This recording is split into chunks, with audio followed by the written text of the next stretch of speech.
Oh yeah, I've been meaning to watch this, and we don't have a lot of time until my guests arrive, but I will watch as much as I can. Infiltrating Nick Fuentes' Groyper army. It's a banger vid from It's Been a Minute and Eric Hovagim. Let's take. And for the past couple of months, Let's watch. you may have heard a word that you were unfamiliar with. Groypers. Groypers. Named after a version of the viral Pepe the Frog meme, Groypers are a fastly growing subsect of the far right, led by none other than political commentator Nicholas J. Fuentes. Your best friends in life are the most Asperger's, like autistic, racist people you meet on the internet. Those are your best friends. So, if you're not familiar with Nick's content and ideology, let me lay down his beliefs before we go any further. Nick Fuentes is a white Christian nationalist who says the quiet part of the modern-day American conservative movement out loud.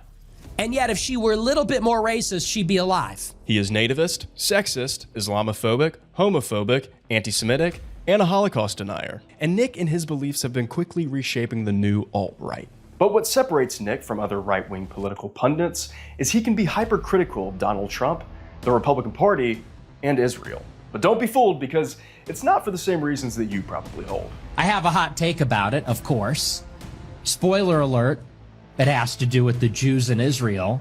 And we'll be getting to that. Nick also isn't afraid to criticize popular conservative pundits, like Ben Shapiro, Matt Walsh, and even Charlie Kirk. It's a good thing Charlie Kirk. I saw a really funny clip about this from Tim Pool complaining that every major conservative commentator knows exactly why Candace Owens is popping right now and their view counts have plummeted. And it's because she's evil and all the other major conservative pundits are scared to be just as evil or whatever. And it's just because like she's anti-Israel. Like that's it. That's literally it. Kirk's daughter was born to a rich man in America who lies for a living and is paid by billionaires to do it and wasn't born in Gaza. The spread of Nick's influence isn't slowing down anytime soon, and it seems to be quickly reshaping the future of the Republican Party post-Trumpism, whenever that may be. So today I want to try to understand why Nick is becoming so popular and really try to pinpoint what he is doing seemingly right in the right-wing space. But most importantly, and probably why you clicked on this video, is I want to see if I can emulate it. Could you take Nick's language, charm, and bluntness and turn it woke? Can I use the Groyper language to convince thousands of young, angry white guys that it isn't actually a Guatemalan immigrant who's the one raising their rent? But you know what they say? Good line. Good line, Ben a minute. Sometimes to truly understand someone, you must first become them. As a matter of fact, you couldn't name 5 countries. You couldn't tell me what continent China is in. This feels like a Marvel crossover movie. Who knows, maybe that's like step 1 to radicalizing them. I want this guy dead. So we're fighting for our civilization. I'm just excited to become a Groyper. Let's Groyp it up. Hey, it's been a minute. And today I'm going to infiltrate Nick Fuentes' Groyper army. You stole your whole flow? Come on, chatter. There's a reason why I say what I say, so the others say it too. The f you mean? There's no such thing as theft. It's all our talking points, comrade. When you're infiltrating the system, you have to wear a mask and you have to assume an identity. It's a spy game. It's tough. All right, well, I think a good place to start in trying to understand Nick is to watch him where most people watch him and where most people discover him. And that's through the clips. Because Nick has been banned off most of the woke mainstream sites like YouTube, his content has been able to find a nice home in the form of shorts, reels, and TikToks posted by fan accounts. I guess the woke apps don't really care as long as the hate speech is short, to the point, and under a minute long. We're putting you in the labubu. I don't know how to say this, but you're going in the labubu. And Gavin Newsom will put you there. Okay, so from first glance, I guess I kind of get the appeal of some of his content. I mean, if I had no idea who this guy was and I just saw this... All you have is your vote. It is the billionaires, it is the oligarchs that make the decisions for all of us. It is the billionaires that make the giant campaign contributions. They make the decisions in the public and private sector that affect all of us. What do we have? We have our vote. I would agree with him. And this is what makes Nick not just unique in the vast pool of right-wing commentators, but also extremely dangerous for the future of American politics. Whether you love him or hate him, Trump and his administration is becoming more unpopular every day. And I don't have a crystal ball, but I don't think MAGA or the new Republican Party can survive without Trump himself.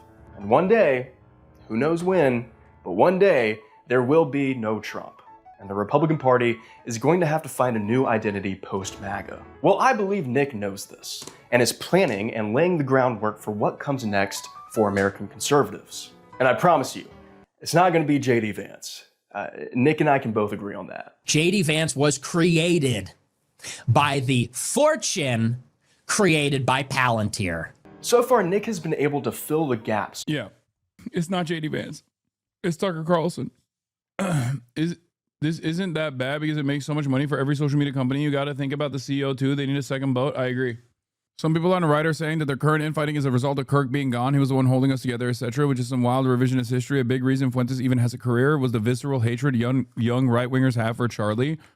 I guess it makes sense from a Groyper perspective because he capitulated to them so much on so many things. To them, this role was a legitimizer of Groyper that the right-wing powers that be would have fought against if he wasn't signing off on them. Yeah, the difference is Israel. That's it. The difference is public attitude against Israel. For the longest time, when people, by the way, talk about like Nick Fuentes being debanked or whatever, from what I understand, because I saw a clip of him actually explaining the situation, the reason why he got debanked wasn't because of Israel. The reason why he got debanked was because of January 6th, because he got gifted Bitcoin to the tune of $250,000 right before January 6th, as a matter of fact, from a foreign donor. Okay. And then he participated in January 6th. So the administration that was investigating all of the top, actors, top participants in January 6th, saw that and obviously froze all of his assets in the process of that investigation.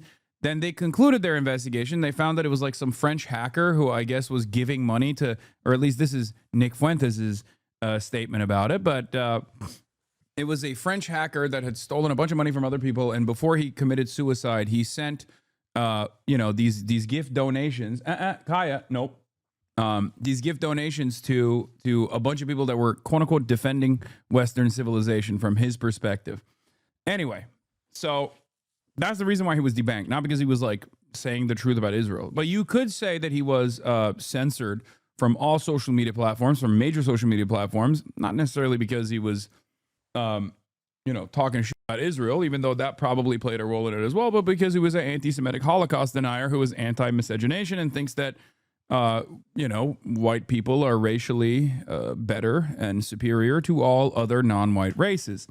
That is the reason why he was censored on all of these major social media platforms, but the reason why he was debanked is not because of Israel, but because of his participation in January 6th.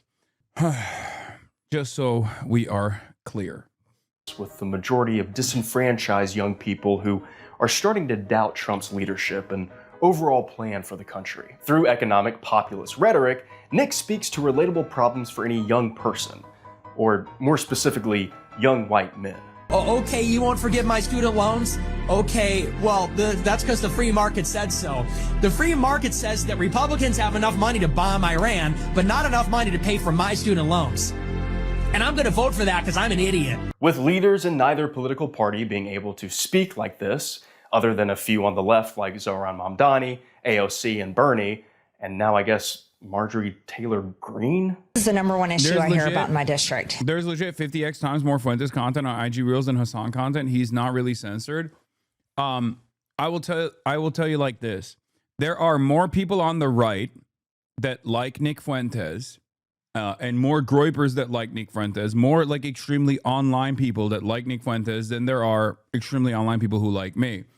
For example, Bradley Martin just did a post with Nick Fuentes, right? Nick Fuentes went to Zoo Culture, they worked out, whatever. Bradley Martin, I know for a fact, would get more if he were to do a similar thing with me than with Nick Fuentes. One must ask the question, why? Perhaps it's because all of the apolitical centrists and all of these other like right-wing accounts and right-wing associated accounts, all of these cultures that actually, all these accounts that dominate like cultural critique on the internet have more smoke for someone like myself than they do for someone like Nick Fuentes. That's the reason, okay? Because Nick Fuentes himself is a creature of the right, or a creature of the internet, rather. Sorry. That is the reality. I know for a fact that Bradley Martin would get more for doing a video with someone like myself than he is getting for doing a video with Nick Fuentes. If that is the media landscape that we have created for ourselves, as you know, like liberals on the internet, leftists on the internet, then the expectation that like it wasn't inevitable that a figure like Nick Fuentes would be able to be the only voice that penetrates broader consciousness with like fake left populism, it was inevitable. This is the same thing that happened with Tucker Carlson when he was on Fox News.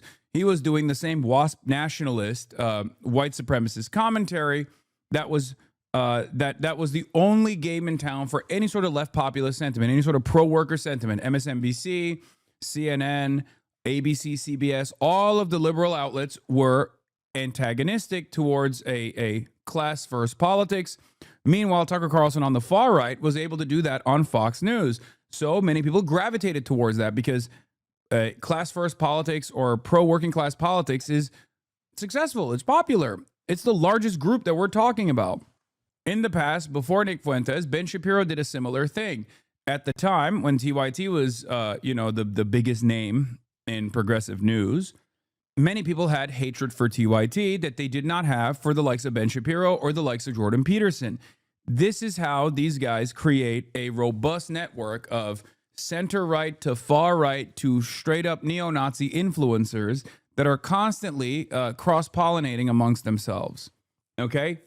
Meanwhile, the left is consistently fighting amongst itself. The left is consistently trying to undermine whatever the most visible version of the left actually looks like because he's not perfect, or because I watched one too many clips, or one too many different influencers that decided that this person is actually bad and secretly a fascist. This is just the unfortunate reality, okay? This is how it works. There's more people who hate Hasan, libs hate Hasan, centrists hate Hasan, right-wingers hate Hasan. Hasan gets more online harassment than I've seen online. Yes, I will say this, like, Nick Fuentes is a straight-up neo-Nazi, white supremacist, Holocaust denier who is against race mixing.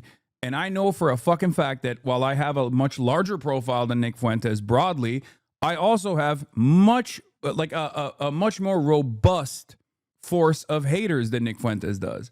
Because, like, think about how many times, I don't know, all these, like, slop tubers have actually covered Nick Fuentes.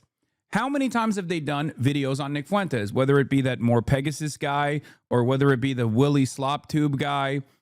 How many times have they covered Nick Fuentes? Some of them are friends with Nick Fuentes. This is how it works. If the apolitical dullards actually get their political notes from slop tubers, okay?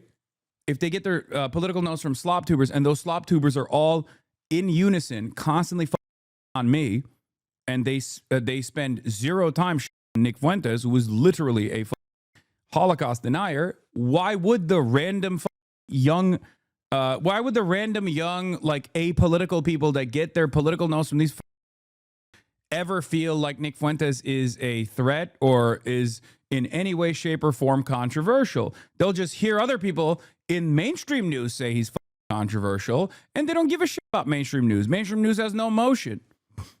Mainstream news has no motion for people under the age of 35, and especially for people under the age of 35. They are getting their information from slop tubers and TikTokers.